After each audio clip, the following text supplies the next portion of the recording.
Kristo para sa transparency, accountability at hustisya.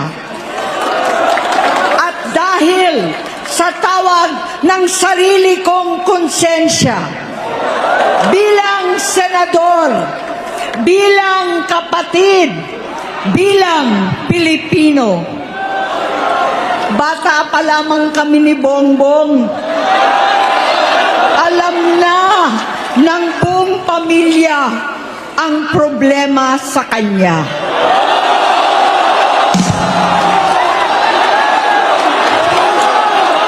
Sa totoo lang, mababahat ang mga testimonya ng aking ama patungkol sa kanyang ugali at gawain.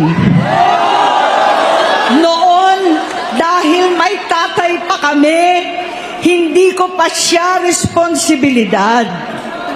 Noong tumatanda, ay mas naging nakakabahala. Batid ko na nagda-drug siya.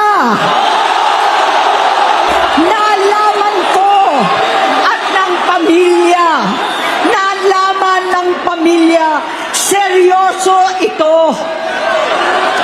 Minsan, kami ng Presidential Guard at Metro Gompa ang naglilinis tuwing nagpa-party po sila. Namuhay kaming magkakapatid sa ibang bansa. Kami-kami lang. Kinumbinsi ko pa si Bongbong, pakasalan mo na si Lisa.